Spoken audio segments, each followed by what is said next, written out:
Welcome to the Paradigm Shift, episode 60. 60. Wow! I'm going to go ahead and celebrate that milestone for a second. I need to do a better job of that. Happy Saturday. I see you, Big Dave. Jesus, you patient sex panther. My goodness. Episode 60. We got a special treat today, everybody. A very young, exciting entrepreneur who I'm excited to welcome aboard. And I'm just waiting for my partner in crime, the articulate alligator, the quantum quail, the blessed bat, the sex giraffe, the sex 60-second man, the sex octopus, the sex dinosaur, the sex pork. I'm just going to stop right there because otherwise we'll be doing this for another hour. The guy is full of sex, so there's that. All right, Dave, we're going to bring you on right now. No problem. No big deal. Can't wait to see your handsome mug and really identify how many handsome sandwiches you had today. Dave Santos in the house, no big deal. Oh, let's go. There he is! What's going on, man? You gotta love it. I am Sex E. How weird am I from 1 to 10? Oh, I love you. You are zero weird. Everybody's weird. You are your essence, yourself. You are individually individualized, and I appreciate who you are and how comfortable you are about being you. It's interesting you say that because for 35 years I was not this way, Dave. When I started CLS and obviously started a friendship with you, I made a promise to myself because there's no guarantee that, you know, where we could take this thing. But I said this, I would show up in this world as true, real, raw, authentic, and weird as I really am. And it's interesting, and I think this is a good lesson for the audience, and I imagine you agree, is the more strange, weird, and just authentic I am, the bigger connection I form with the audience. Yeah, because you have less interference in your frequency when you're yourself. And then what you realize because of these social platforms is that there's 7.6 billion people out there. And if you like pimple popping, you got to see the pimple poppers and whatever weirdness it is. I see, speaking of weird, you know, in essence, I saw Randy Garn pass by in the comments there. And, you know, we both have been pleasers in our lives.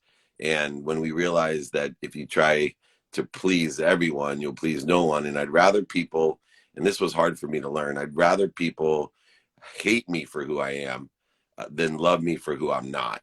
And it's true. It's true. And so many people do. They are so worried about being loved that they end up, because of the interference that causes in their own frequency, weakening their signal, shortening and squeezing their spectrum, and creating interference in the message that they have, and it just causes less people to resonate with them. Speaking of squeezing, I like to give you a nice bear hug and squeeze and a kiss on the cheek.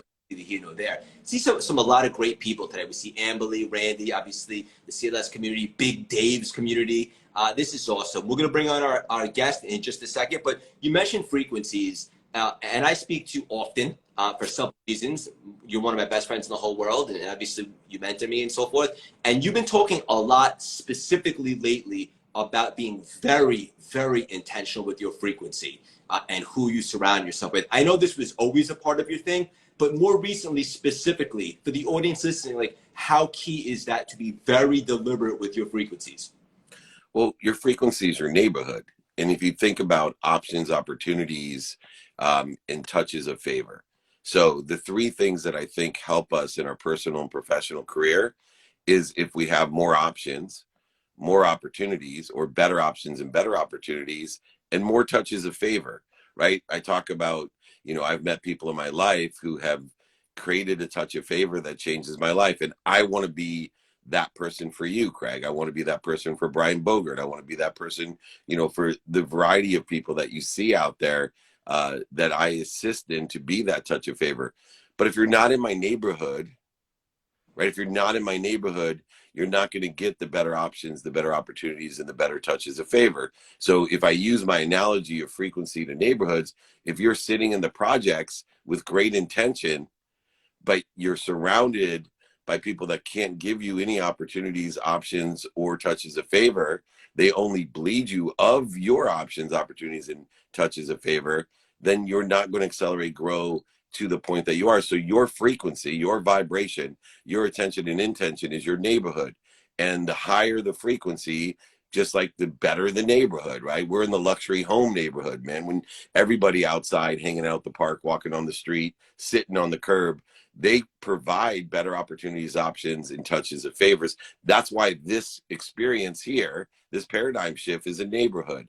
That's why Amberly and Randy and all of these great people are in here, because Randy Garn, for example, I think he can provide better opportunity, better options, and touches of favor to change lives than anyone else in my neighborhood. That man is extremely powerful in his frequency, and his neighborhood is very big and very powerful. I myself, I call him my twin brother from another mother, try to do the exact same thing and teach and empower you to elevate and raise your neighborhood, go from the gated community to the luxury homes to the dream homes. That's what we're trying to do with our frequency. You had me jazzed out of my tits right now. I got to ask you this, though. Here's the $1 trillion question that everybody's really here to know. How many handsome sandwiches this morning? I got to tell you, I loaded up on them last night. I was blessed. We went to Paul McCartney in my suite at SoFi, and we had 34 of my closest friends and family. My sister was there, my cousins were there, and of course, my dear friends Sean and Lacey. Sean Dill and Lacey Book came out from Florida all the way just for the concert. And then, of course, Brian Scher, just a bunch of beautiful people. And then my oldest friends, Al, Miranda, Steven, and Margaret, and the Zeilers. If you don't know Rick Zeiler and Sarah Zeiler and Ellie Zeiler, you're missing out, because they're just amazing people as well. So that's just a few of the notables that came last night. And we had an extraordinary time seeing a legend, Paul McCartney. Did I tell you lately how much I love you? I love you too, but I can't sing it. Okay. I'm going to bring on our guest right now. In the meantime, just to get a little personal, I'm just curious, because you were at a concert last night. Dave, I'm sure the audience is wondering too, what is your go-to music? What's so interesting is I'm one of those people that have any music that resonates with me. So in any genre of music, classical music, whether it's reggae, which I really enjoy as well, the Beatles, one of my favorite, Prince, but I also like Slayer. I like music that resonates with me. And so all types of music is just like lessons, Craig, right? I tell people all the time, make sure that you write down the lessons that resonate with you and find access to those lessons, because you're going to forget them. Make sure you notate the music that resonates with you and resonates with a certain feeling, inspiration, intuition, and intellect, and go ahead and access that music, like the happy song, or Eminem, or next episode by my man Snoop Dogg, whatever it may be. Make sure it resonates with you. Create a system to access it. Talk about handsome sandwiches. Look at this young buck. What's up, Connor? Thank you for joining. How you doing? Hey, how's it going, guys? I appreciate you having me. You're talking about a guy. Obviously, your guys' frequencies off the charts, but I heard the name Randy Garn a little bit earlier. That's a guy who I got the chance to meet when I was like 15, 16, 17, bro. That guy sets the bar for frequency about as high as it gets. Thank you all for having me. Oh yeah, Connor, where you dialing in from, brother? Cleveland right now. I'm in Cleveland right now. I just got back, dialing in from here. What about you? I'm in Manhattan in the Big Apple. Okay. Dave, I'm in the California closet, but make sure you go to Swenson's, get me a hamburger when you're in Cleveland. I need to lay off, Dave. I need to lay off those, dude. No, man, it's good for the soul. Forget the stomach. It's good for the soul. It really is. Connor, you ready for me, brother? Yeah, hit me with it. Doing some homework on you because I'm a fan, and Dave introduced us, and I wanted to have a great conversation here today. And one of the things I saw about you, which I thought was really fascinating, is you had that entrepreneurial spirit from a very young age. I believe it's as early as 8. You were finding cool rocks and selling them back to your neighbors and so forth. And I'm curious, because I think a lot of people struggle with this. Do you think that you have to be born with that entrepreneurial spirit, or is it something you can cultivate? I think that it can be cultivated, right, in a variety of ways. I've seen people who are older, right, turn into like the most incredible, badass entrepreneurs. I think for me, especially, and what I can speak to is it was always inherent for me, right? I came out that way.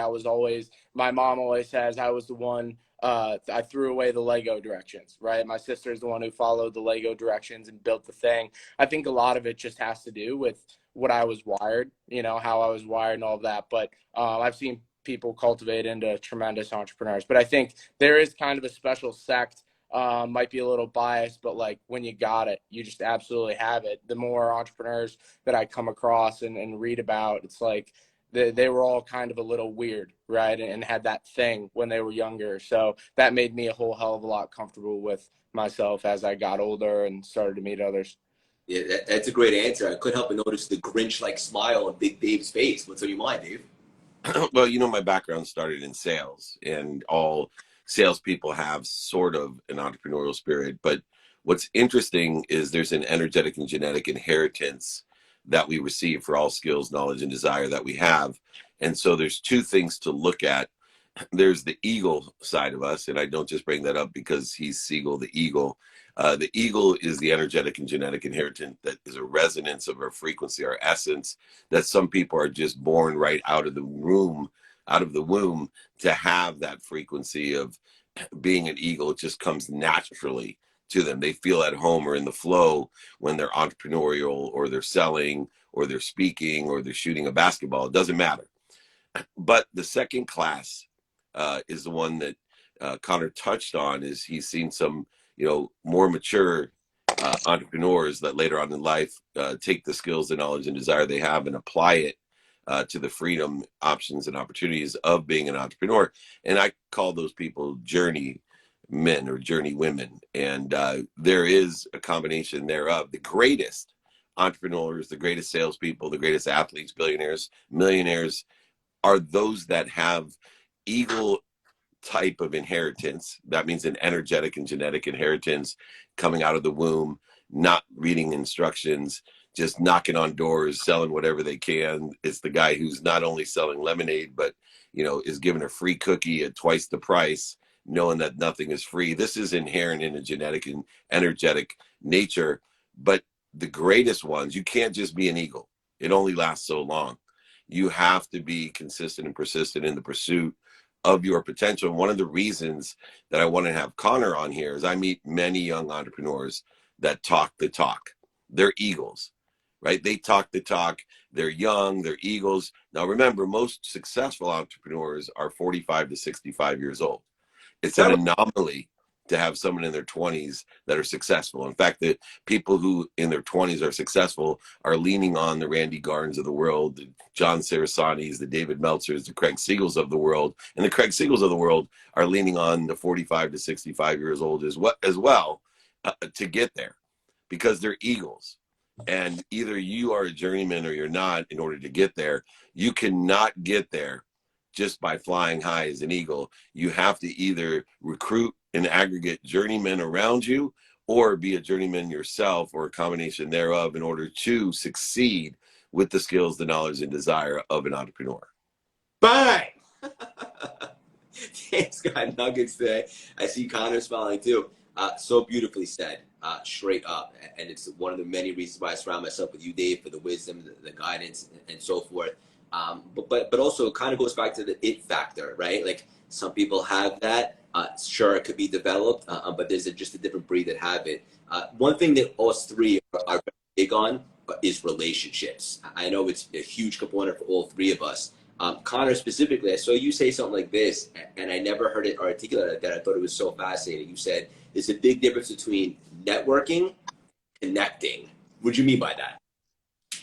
Yeah, I immediately flashed back to when I was like 13, 14, just getting into consuming different content online.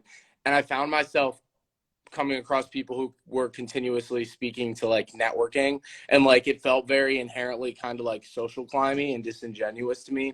And I just, you know who Joe Polish is by any chance, Craig? Yeah. You should check out Joe if you don't. But this guy named Cameron Harold invited me to speak at Joe Polish's Genius Network for the first time when I was like 14, and I was talking about social media. And for me, it was the first time that I was around like a group of true entrepreneurs. And I'd never like been around that in my entire life. Born and raised in Cleveland, Ohio. I thought like I was just super weird. When I got inserted into that group, and I felt like I had a tribe, and I felt like I wasn't alone, like there were other people like me, right, who thought similarly out there. It absolutely transformed everything for me. And when I tell that story because all it made me do was realize who I wanted to be around, right? And create a framework for how I wanted to feel when I was around some of these people. I've gotten the chance to, since that time, spend time with some of like greatest people ever across various different industries. And if I don't feel like that initial like we can get along, like I could actually hang out with you, I find it extremely disingenuous. I think that the biggest mistake young entrepreneurs make in general is just like, I don't know, am I allowed to swear on here? I don't know Yeah. if I'm allowed to swear on here, but like they fuck with people who are completely misaligned with like everything they stand for. And I watch it and I sit from the sidelines, and it's very interesting to see how the next 5 to 10 years will play out. For people who are aligned that way. It feels so ick to me. The whole thing just feels so ick and fake, and I can't do it. But yeah, no, people can definitely get ahead that way. I just don't think in the long term, net, it'll either make them happy, or those relationships that they believe that they actually have will net benefit them in the way that they think they will, because they actually just have a bunch of stuff in the back of their head the entire time. I love that word disingenuous. And Dave, of all the people that are in this space, when I first started CLS, what Connor is saying is the exact reason why I gravitated towards you. Well, I appreciate that. And I think we have to distinguish one thing. When we're building these connections in the network that we want, I call it a community. And within the community, we have a variant of people that feed us or bleed us, and the spectrum along that line. And that icky feeling that Connor so eloquently suggests needs to be reconciled with what I believe the greater good. And so when we're looking at those people that feed us, we want to feed them. And in the community of power sponsors and sponsors is we want to pay attention and give intention to the power sponsors in our community, the people who can help us and that we can help, and people who know people that can help us and that we can help. And so when you realize that everyone is in your community, there are just sponsors and power sponsors, and anyone else that bleeds you needs to either fall outside the community, or you could fire them from your community as well. And I think one of the things that I teach both of you is that you don't want to spend your time, because of your competitive entrepreneurial nature, because of the way that we want to achieve, we spend too much time trying to re-engineer a closed mind, and those that are at a different frequency, not aligned with our values, trying to convince them that they should have the values, or we have a need to be offended, right, separate, inferior, superior, trying to change the way that closed mind is because we're competitive, instead of forgiving the closed mind, utilizing the 3-no rule, and going ahead and spending our time with the open minds, the open hearts, and open hands in our community of power sponsors and sponsors, creating that network that everybody wants to be around, that elevates each other to elevate themselves. And one more thing on top of what you said, Dave. I think everything was gold. I think the biggest thing for me has been the open heart part, right? Because you can get those people who can go and take and fake their way through it. But for me, you got to find people who I've just found so much lately, now more than ever. And maybe it's just me, and I'm the narcissist who's over analyzing people, but more now than ever, I've seen people's personal issues and unresolved traumas and all of the things that they've been through in their life really just inherently affect them, and it's bleeding over to business. And I think it's the saddest thing ever. And I think that when you were talking about the difference between networking and relationships, for me, I'm weird. I'm curious to hear your guys' thoughts on this too. I don't really draw a line between personal and business in that way when I am opening up my heart to like certain individuals, right? Dave, you spend a ton of time with Sean and Lacey, right? I can call Sean and I can be like, yo, I'm having this issue with my girlfriend. Like, what's the advice, right? And I think that's where you see the most transformation. And when you allow yourself to open up your heart to those people who truly are givers and believe in reciprocity and things like that, and they're just good people, you just see it come back tenfold every single time. You guys both know that. So I don't know, I just see it tripping a lot of people up, and it trips me up too. Sometimes it trips us all up when we're blind to it, but I don't know. I like that. Dave, what are you thinking? Yeah, I think, you got to understand there's just activities. you know, and that's one of the things that I try to hone in on with young entrepreneurs, is that we don't have personal and professional distinguishment in what we do. We have activity we get paid for and activity we don't get paid for. And the mindset, the heart set, and the handset are all reconciled with time in order to effectuate how productive we are as a young entrepreneur, how accessible to others and who we're accessible to, how we're receiving, and most of all, the reconciliation of gratitude within the context of that. Why is that so important? Because another way to say what Connor said is that we get caught into this turmoil of knowing there's light, love, and lessons in every single person. And when we have an open heart, like Connor and you, Craig, we get caught in, and I've, you know, been in situations with both of you because your hearts are so big that I have to remind, remember, and recollect that there's a reconciliation of time, that each day you only have 24 hours of man-made constructive activity, 1,440 minutes.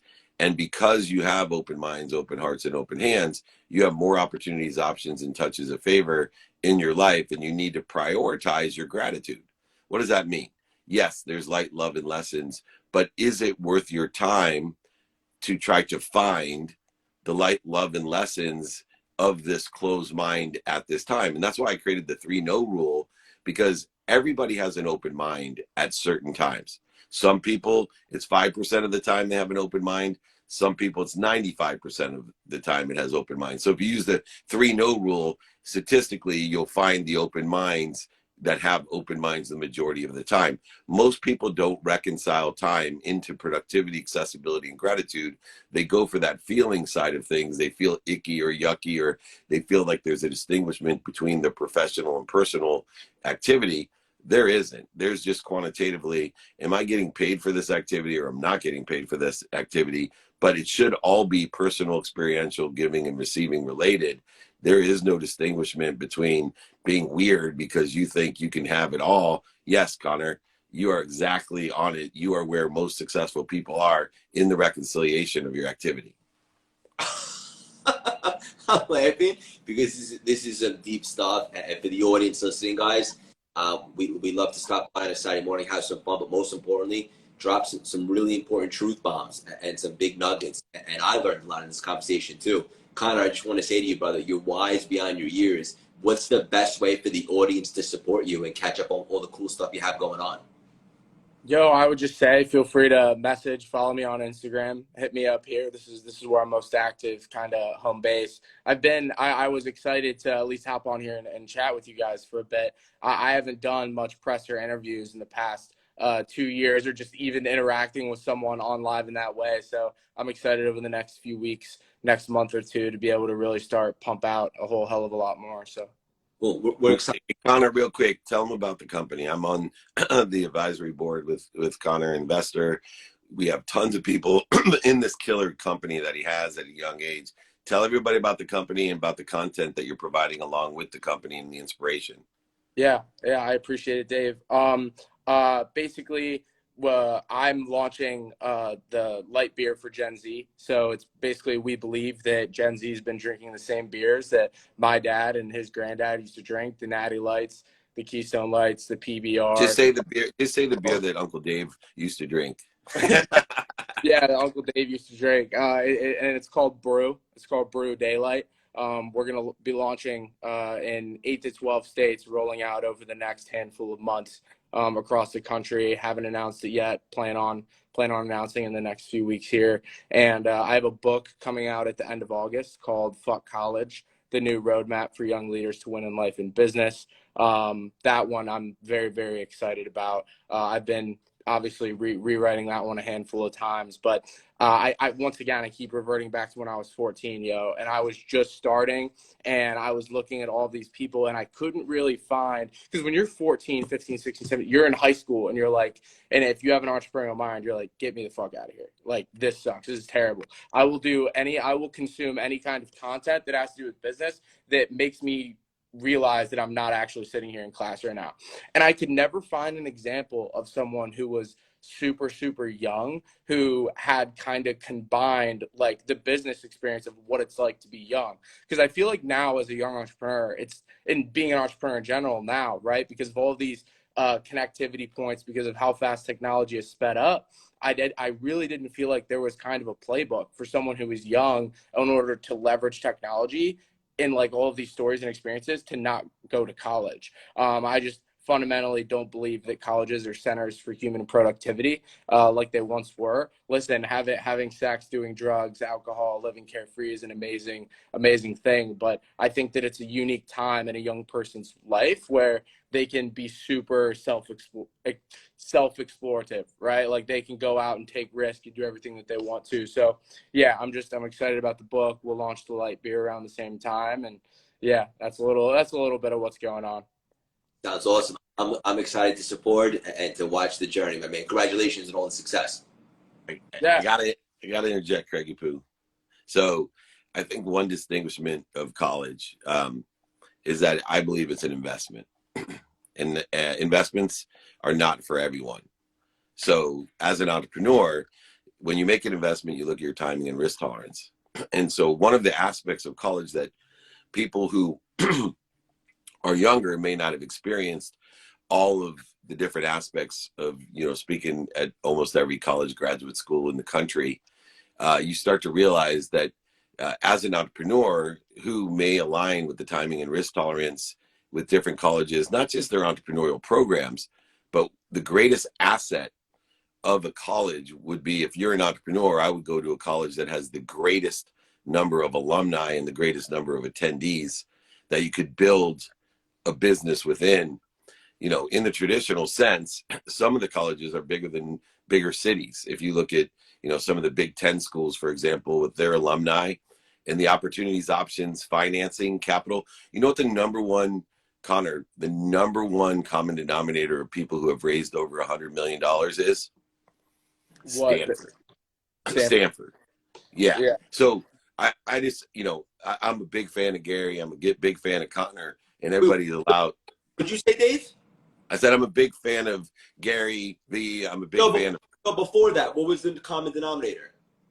Stanford, a college.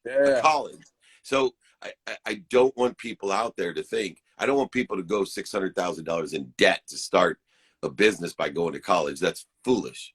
Will and can college create productivity, accessibility, and gratitude? Actually, but I see today as an entrepreneur looking back at 54 years old, who has talked and spoke and worked with people who've gone to college and graduate school, that if it's aligned with your timing and risk tolerance, don't discount the value that a college can bring today beyond taking English and math and kinesiology and whatever else. Colleges are also transitioning as well, but the relationship capital of the alumni and the current student body, you can create a multi-million-dollar business faster and easier by attending college than grinding it out like Gary did for however many years with his wine and Connor's going to do with his beer. So I just think it's important to me. Everybody has their own journey, and college is not for everyone. Trust me, it's not for everyone, but it doesn't mean if you go to college, my daughter's a junior in college at IU making six figures a year, and has so many offers to fund her business coming out because IU has extraordinary alumni and extraordinary opportunities, options, and touches of favor. So I took a little bit of time on my soapbox because I understand where Connor's coming from, but I just graciously want to give a different perspective that, just like for Connor, college isn't for everyone, but it could be for you. Yeah. And listen, IU, we have a lot of our investors who are like in our first checks in who are actually students at IU, right? So like IU is like a legit school. It's one of those schools, right? Trust me, with a penn.edu email address, it could have given me a much quicker head start. I'd prefer that our architects, that our doctors go to college and get the proper training. But most of these kids in business school just absolutely like Dave, one last question on the college front too, right? At a school like Indiana, how much do you believe what's being taught in the classrooms is currently actually applicable? Like at a school like IU, they've sped and catch up maybe, but zero. Yeah. Come on, you put meaning on everything you see. It's not what's being taught; it's what you hear and what you learn. How interested and interesting, and you're deciphering between the two. So for me, I have taken what I've learned in English, poli-sci, history, and kinesiology, and of course the law. Right, what was taught to me to do that, I've applied to be an extraordinary entrepreneur. I've saved more money in legal fees because I have a law degree than most people make a year.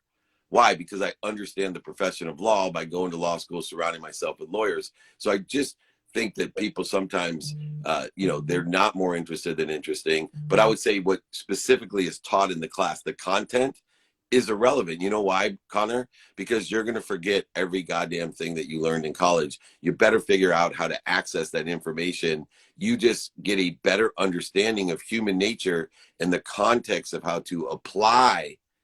The other thing that I learned in college, which is extremely valuable, and I want everyone to know this, I learned to be a student in college. Remember what I call a student. Definition of being a student is how to pay attention to and give intention to what to do, say, think, feel, and believe about something, how to trust and vet something to create the coincidences in my life.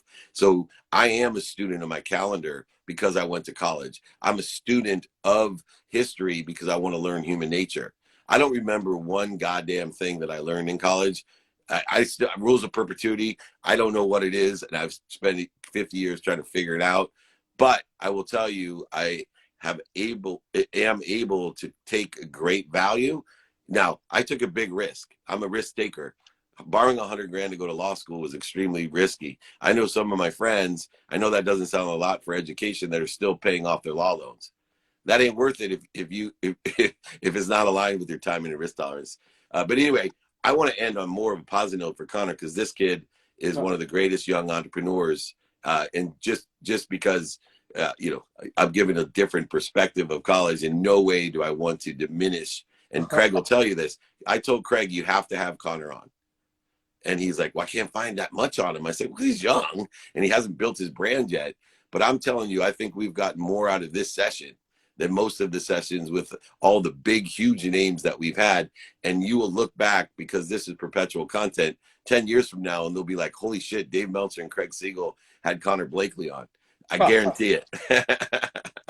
Hey, I absolutely hope so. I appreciate y'all for having me. Would love to do it again. However, I can be helpful in the meantime to either of you or anyone who's watching. Just hit me up and let me know. But thank y'all for having me. Thank you so much, brother. Thank you for joining us. Yeah, looking forward to building a friendship. An unbelievable weekend, guys. I love you, Craig Siegel. You're blessed, my brother. Thank you, community. Take care. Love you, buddy. All right, guys, have an unbelievable Saturday. Hope you got a lot of nuggets from that conversation. Sharpen the axe, get a workout in, read a book, listen to a podcast. This week's episode of the CLS Experience with Dr. Espin has been blowing minds, record downloads. If you're interested in the quantum and all that type of stuff, science like that, and how to access energies and the power of intention, you should check it out. If you're not already in the CLS texting community, text the number on the bottom of the screen. Daily inspiration, so much. We had a great time today, Young Entrepreneur with Connor, and as always, my partner in crime, the handsome sandwich scarfing down, articulate alligator Dave Meltzer himself. If you guys can do me one favor right now for the rest of the weekend, is have an unbelievable weekend. Take a moment to work on yourself, whatever that looks like. Maybe it's practicing gratitude, maybe it's going for a workout, maybe it's just setting up a strategy for next week, whatever the case may be. Take some time for you. Fill your cup up first. Love you guys. Have an unbelievable weekend. So there's that.